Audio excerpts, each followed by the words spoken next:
And we're back with Tazim. Now, you've told us all about your parenting, your marriage that ended in divorce. Yes. Yes. All right. And you're still building your career. You're being a super networker. You're up there rising through the ranks. And then something happened because you're no longer a GM. Now you're a therapist and a speaker. So at some point, your life you must have taken a break and cut everything off and refocus. So could you tell us something about how that happened? Sure. So we talk about burnout. Yes. We talk about feeling like the wax around the candle wick Hmm. has all melted and the Hmm. wick is dead. Right. Okay. So Yes. it's like, ah. So at some point, I had worked with the company for nearly 15 years. Hmm. And I just felt I actually it was a crucial point where I I had already started to meditate, Okay. which was something fantastic. In fact, I started to meditate uh, 2 years before I applied for the divorce, and Hmm. it was the thing that actually grounded me. Hmm. Okay, I was very fortunate to come across this practice and to learn it. Uh, Of course, by now I had, over the last decade and more, started to ask those deeper questions. Why am I here? Why am I suffering? Why is everyone suffering? Why do we exist? Hmm. Those questions had become paramount for me through this process. Hmm. So in a way, I really thank and my ex-husband is a very interesting guy. He's a very outward, hardworking. Hmm. Uh, he's a good person. Yeah. He just didn't have what what was required Yeah. to be a good husband and a good father, Hmm. because he didn't have the background. Hmm. He didn't have anyone to lead him either. Right. So through that experience, I started to ask these questions more and more and more. Hmm. And that's how I came across meditation. I came across a lot of books, because that's a lot of books when I traveled, because I was in the tour and travel industry. Yeah. I had access to getting this outside. Um, so I'd already started on this journey of, okay, I need to rediscover, or I need to figure out why I exist. Yes. There's no answer to it, by the way, just in case anyone's waiting for an answer. There's Okay. no answer. Uh-huh. It's the experience of life. Yeah. And so when I when I started the divorce procedure, I I also realized that it was time for me to consider whether the work that I'd worked in the same period of time is where I needed to be, and was it serving me as well? Hmm. I think I must have been crazy, Okay. completely off my head, Why so? because I don't know if I'd have the courage today, Okay. to have the courage to get divorced, move out of the house, Hmm. and leave my job all at the same time, Right. Wow. literally pulling the rug out from under my own feet. Yeah. Uh-huh. I must have been nuts. Right. And I went to South Africa. I went to a town called Benoni. I Hmm. was selected to represent Kenyan women in a competition Hmm. for women achievers. Okay. Wow. So when I was selected, I was married, I had a home, You had a and job. my job. By the time I went in November 1996, Hmm. I didn't have any. Okay. Wow. And so when I was being interviewed, there was 15 women from different parts of Africa, and I came third. So Okay. that was pretty good for Yes. Kenyan women. Yes. Um, the judges were like, "How would you do that?" So yeah, as you can see, I've made some decisions, maybe not all very well thought out or planned, like most people do. I just made a decision, did it. Hmm. All right. And that was yeah. And that's when I took a sabbatical Okay. because I was exhausted, Mhm. and the money I made, the pension I got in 15 years, Mhm. I had to use it for the 8 months that I was not working. Yeah. I was exhausted. I was Mhm. sleeping. I was meditating. I was um, I was tired, Yeah. and I had to relook at my life and say, "Oh my goodness, Mhm. I'm 36 years old, and what happened?" You know. Mhm. Plus, I had to deal with all these emotions, and I had to deal with. The interesting part was I'd really had a lot of that come up over Yeah. the years. So it was like, now I have two teenagers that I have got to cater for. I have no support system. Mhm. And the support system that I did have, Cut it off. and so I'm starting from scratch. Wow. Uh-huh. Don't ask me where that came from because I don't have an answer.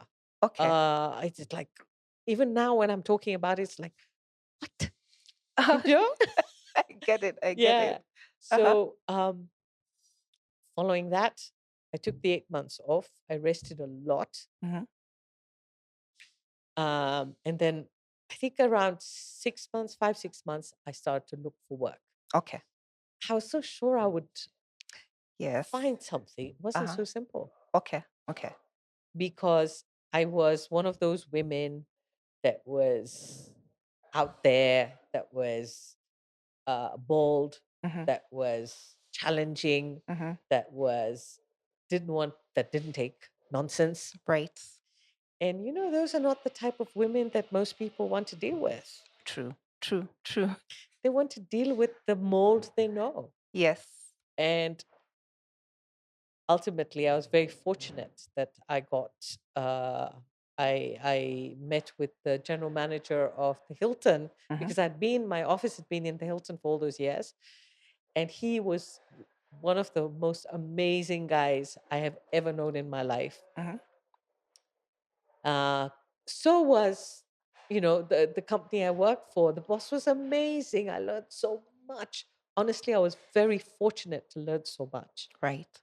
However, it's like one knows or one feels that it's time to change lanes. Mhm. And that's what I went through without even understanding it. Okay. I just had this huge trust and faith that all will be well, Mhm. just from nowhere. And so I started to work for the Hilton as director of sales and marketing. Mhm. That was another whole experience. Even though it's within the tour and travel trade, it's completely different. Mhm. So by the time I joined the Hiltons, I didn't even know how to use a computer. I had to learn to use a computer, Wow. and I had to learn how to get into this big corporate world, Yeah. Yeah. international corporate world. So that was a whole new experience. Mhm. So yes, that lasted 2.5 years, at which time my I got into a relationship, and I met the second partner, Mhm. and his job took us to Canada. Mhm. So we moved to Canada. So another huge change. Right. And when we arrived in Canada, I was offered a consultancy with an airline, Mhm. Alitalia. And so I worked with Alitalia and their tour operator side. They wanted me to promote Italy to Canadians. Mhm. So it didn't, the fact that I was a tour operator here, it doesn't matter because it's the product, and doesn't matter which country you're in, as long as you have those skills, they were Yes. transferable, Mhm. and communication and networking and all of that. It was quite challenging to move to a country that had a completely different landscape, Mhm. you know, completely different weather systems, completely different everything. Mhm. So settling in on that, and before I even got my feet on the ground, 9/11 happened. Oh, wow. And during the tour industry, was your partner at the time also in the same? Yes, he Wow. was he was he was actually the general manager of Alitalia. Okay. So they offered me a consultancy, but for another department altogether, Uh-huh. and it was called GA. Okay. So yes, this is how we managed. But Yeah. 9/11 happened, Yeah. and my consultancy came to an end, Of course. and his work also. Yeah. And so that was a very challenging time for us. We went from living, pretty comfortably to counting coins. Wow. Okay. And that also had an impact on our relationship Mm-hmm. because it does, moving country, having this kind of thing. Yeah. And so our relationship went on for 7 years, and then it came to an end. Mm-hmm. And then I stayed, and then I went into a completely different industry, Mm-hmm. real estate. Okay. How did that happen? So for 8 months, or 10 months, I had no work, and the savings were dwindling completely, and we were actually, it was crunch time. Actually, before we even answer that question, I'm curious, how do you, because I'm sure there's a level of anxiety that hits you as you watch your money, sort of run out and you still have your daily and monthly expenses. Did you experience any of Of that? course, How did you work around it? I was petrified. Okay. I was worried. I was Yeah. concerned. Hmm. The We were in a country that wasn't that we were not even residents of yet. Yeah. We were just temporary residents, right? So I think the way my mind works and has worked is, what's the solution? Hmm. Hmm. So rather than getting paralyzed by the fear, and not that I wasn't, Hmm. but rather than stay in that stuck state, it's like, okay, what's the solution? The solution was, okay, we need to get our residency sorted out. I need to start looking for a job. So my job became looking for a job. And I was Okay. very fortunate because as I started to do this, I came across like in Canada, there are a lot of courses that one can do Hmm. based on uh, understanding and honing in on what skills you have, and how they are transferable, and what positions they would apply to, Hmm. which would make the search simpler ex- out there, anywhere in the world today. But because I had not had to look, Hmm. now it was looking and searching on a completely different uh, background. Right. And I had to start from scratch. It was like literally when I was 18 years old. Hmm. How do you look for a job? And carrying this concern because my partner had two kids, I had two kids, and we were Hmm. supporting them, Right. right? So how are we going to manage? And so, yes, all of that was there. Okay. You can't escape it. It's life. Right. And so I started to look for work. I did one of these courses, which was fantastic. Yeah. It was 2 weeks. It gave me a lot of oomph and confidence, and a great group of people, being with other people Hmm. that were going through the same thing as me, Hmm. having amazing teachers leading it. Yeah. I was very fortunate. And uh, I was even more fortunate because they didn't charge me, even though I wasn't a resident. They Right. managed to include me Wow. at that point. Uh-huh. So that helped me with the job search. So it became like, literally I'm sitting on the computer from 8 in the morning, 9 in the morning to 5 in the evening, sending out my CVs, searching, researching, all of this stuff. Hmm. And this is how I found this position in Real real estate. estate. Yeah. Okay. So in Canada. In Canada. And this Okay. was at the master franchise level. Right. I went for tons of interviews, and all of them said, you're overqualified because you've got this experience and you've Hmm. done this and you've had these positions. And And of course, that famous question, which I can't stand, where do you see yourself in 5 years? Oh my Yes, goodness, I could indeed. be so dead. Yeah.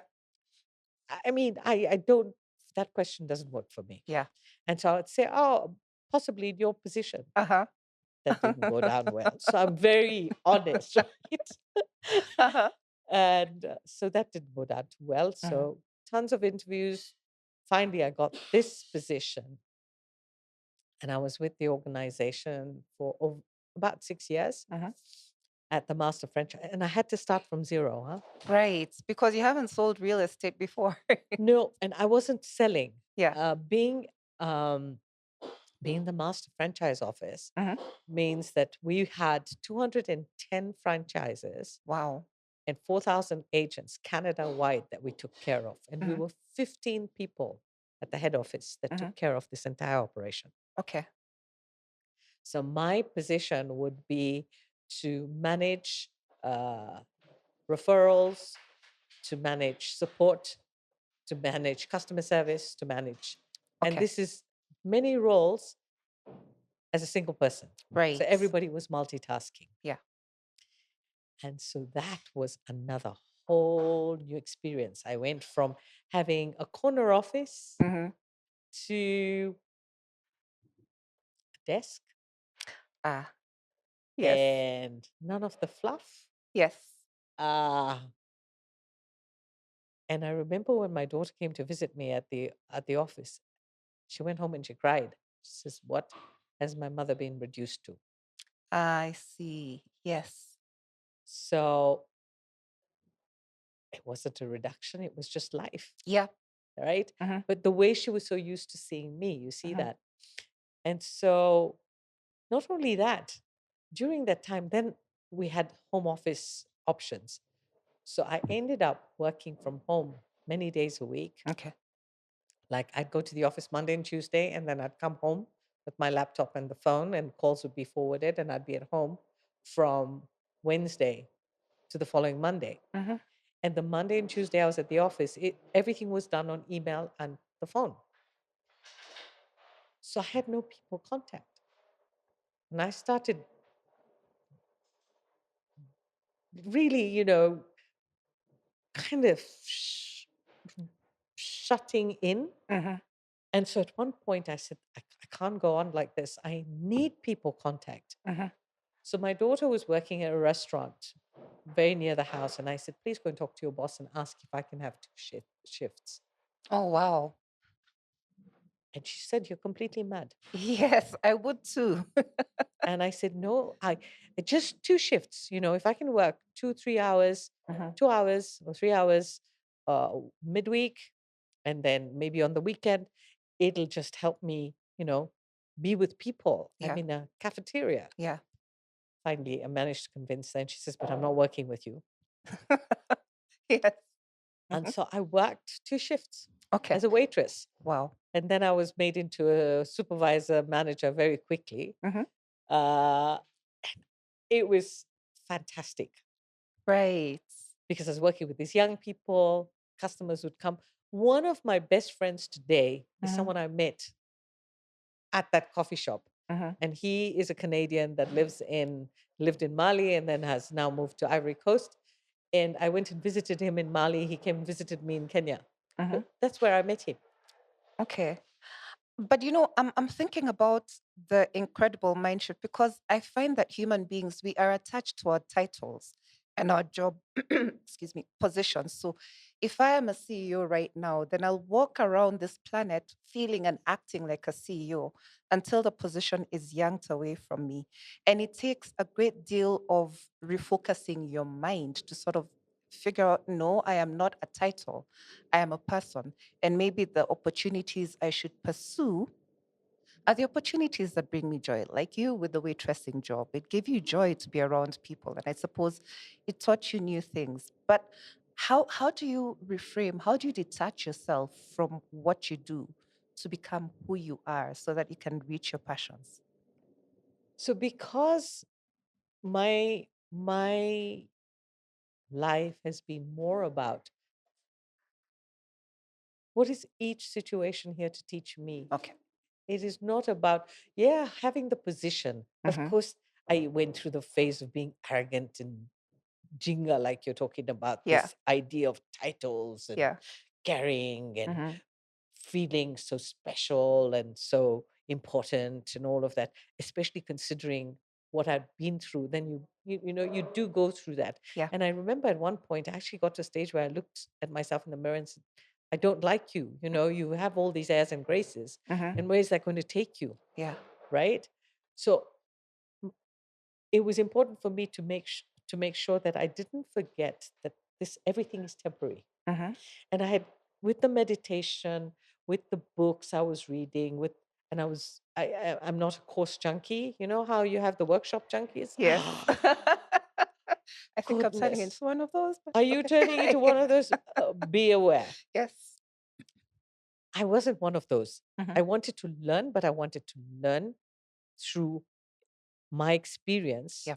and not just absorb other people's stuff. At this point, even at the same time, I had 1,000 books. And one day I woke up and I said, I don't want to read anymore because I'm just taking in everybody's information, Yeah. regurgitating it. And I don't have that experience. So I am going to stop right now and put those books in bags and I gave them all away. Okay. Okay. So coming back to your question on how did I change this? I looked at it from the view, and everybody goes through this. Don't kid Yes. yourself that you're not going to go through this. True. This is life, it happens. Mm-hmm. Is what did I have to learn from that? And what do I do next? And how do I do it and find the solution to that? And at the same time, know that it's not something I can hang on to because it may also go. Right.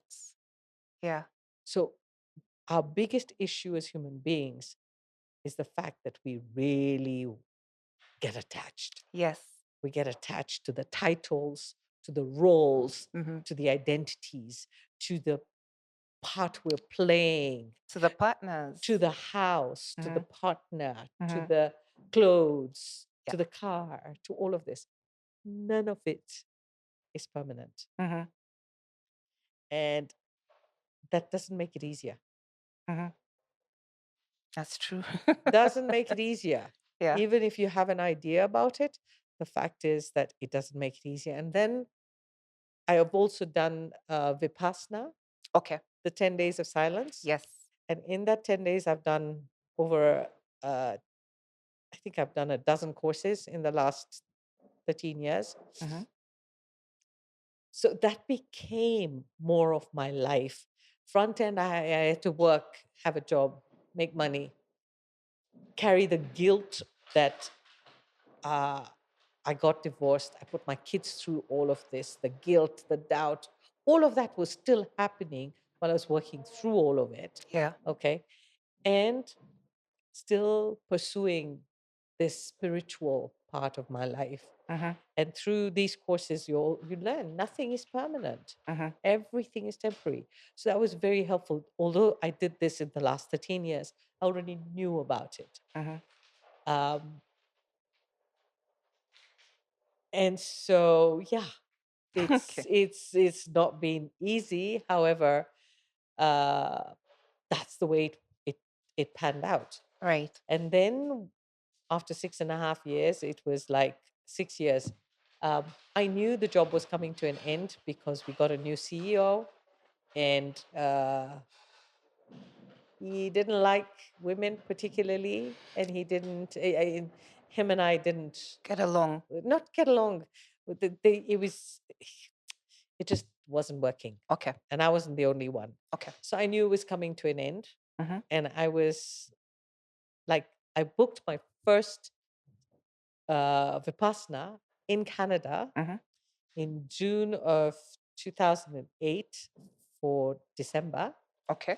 And I already said that by the time December came, my life would be very different without Okay. knowing. I already felt it. Yeah. So over these years, what had happened was my intuition had really started to Sharpen. Yes. Uh-huh. So it felt like I would feel things, know things, uh, because I was meditating. The one Mhm. thing is I'm very disciplined. I was meditating. I was learning more. I was following the spiritual path, even though front end I was doing, the day to day living. Yeah. And so, of course, by the time December came, I packed it in with them.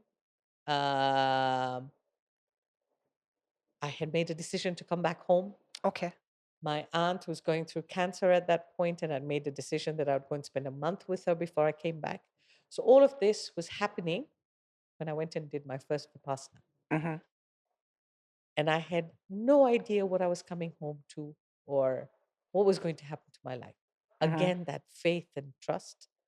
And now I was 49 years old, For and 48 going on 49. yeah, and that's such a scary age to be trying something new. Didn't bother me. Okay, So age excellent. has not ever made me feel. In Yeah. fact, 60 Mhm. now Mhm. has had not even 60 had an impact on me. I'm going to be 63 next month. Mhm. And 63 seems to be like, oh, oh, really? Yeah. Kind of. But age has Nothing to do no. with it. Okay. Mhm. So my I called my ex-husband and I said, I need help. It's the first time I'm asking for help. Uh-huh. Uh-huh. And I'm coming back home. Um, whatever I have to start from scratch.